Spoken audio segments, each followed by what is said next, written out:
Strategi pengelolaan sumber daya manusia operasional.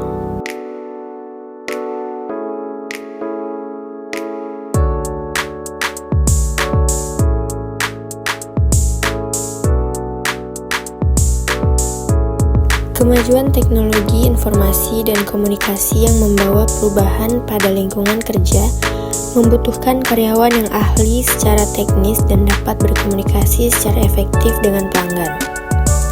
Karyawan juga dituntut untuk memiliki fleksibilitas dan dapat menerapkan keahliannya untuk melakukan berbagai tugas dan memerlukan pelatihan secara terus-menerus untuk menanggapi berbagai perubahan yang cepat. Meningkatnya keunggulan dalam peralatan dan mesin-mesin dapat dihasilkan dalam kerja pemanufakturan yang secara teknis lebih memuaskan. Karyawan memerlukan pendidikan yang lebih baik, memiliki keahlian yang lebih banyak, serta memiliki keahlian teknis yang lebih tinggi. Juga memiliki tanggung jawab yang lebih besar. Yang pertama, manajemen sumber daya manusia. MSDM merupakan aspek penting dalam manajemen operasional, seperti halnya pengendalian persediaan just in time. Interaksi antara teknologi dan organisasi, termasuk sistem sosioteknikal, menemukan praktik-praktik MSDM dalam pemanufakturan modern.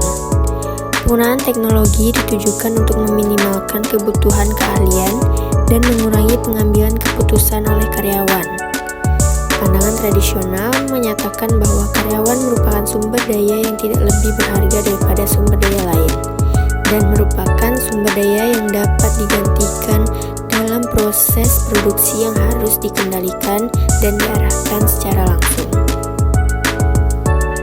Praktik pengelolaan sumber daya manusia (SDM) berkaitan dengan kebijakan, praktik, dan prosedur organisasi untuk menarik, menyeleksi, dan mengelola karyawan. SDM pada karyawan. Kemajuan teknologi juga berbau dampak perubahan besar pada lingkungan kerja terkait dengan teknologi informasi dan komunikasi. Jasa memerlukan karyawan yang mempunyai keahlian terkait dan dapat berkomunikasi secara efektif dengan karyawan lain.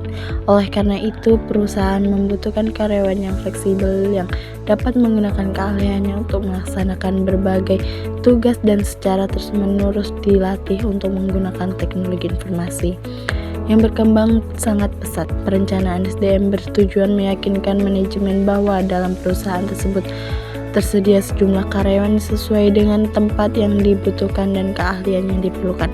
Perencanaan tersebut harus merupakan bagian dari perencanaan strategis perusahaan jangka panjang. C. Desain pekerjaan. Berdasarkan pendapat F. Taylor dalam Scientific Management, fokus SDM adalah produktivitas dan kepuasan kerja. Menurut Taylor, desain pekerjaan akan membuat karyawan lebih puas dan lebih produktif.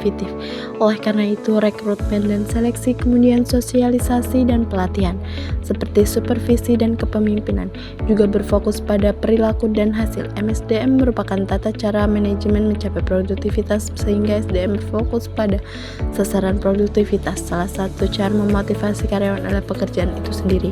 Oleh karena itu, perusahaan harus dapat mendesain pekerjaan dengan baik. Menurut Russell dan Taylor 2011, elemen kunci dalam memotivasi karyawan serta meningkatkan kinerja karyawan dan perusahaan adalah memastikan bahwa karyawan sesuai dengan pekerjaan dan sebaliknya.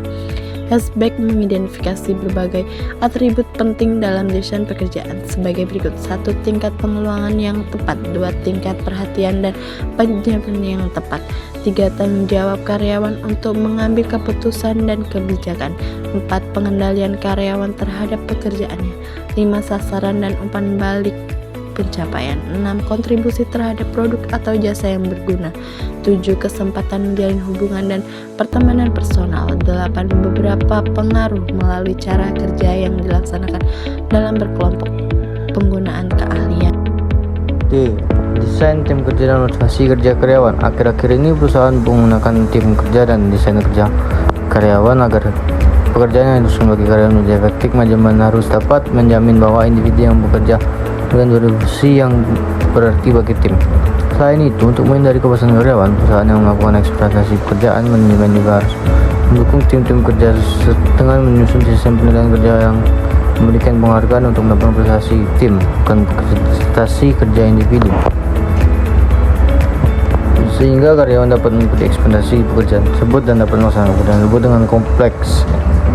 Selain itu, pelatihan juga diperlukan dalam pengembangan tim dan individu terlibat dalam tim kerja sehingga dapat membuat sinergi yang sesuai dengan pekerjaan. Unggulan desain pekerjaan yang didasarkan pada tim sebagai berikut. 1. Meningkatkan kualitas kehidupan kerja karyawan dengan kepuasan kerja karyawan, motivasi karyawan, memungkinkan karyawan menerima tugas dan masalah besar.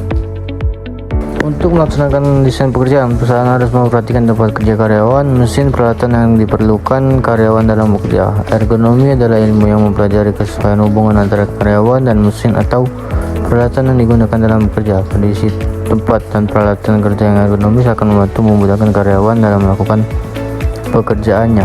Agar kondisi kerja dapat mendukung karyawan, perusahaan harus melakukan beberapa evaluasi, antara lain menganalisis bagaimana pekerjaan dilakukan, bagaimana pemilihan bahan atau produk, dan pergerakan karyawan baik individu maupun tim, bagaimana kegiatan atau aktivitas individu dan mesin atau peralatan yang digunakan, serta menganalisis gerakan individu di tempat kerjanya.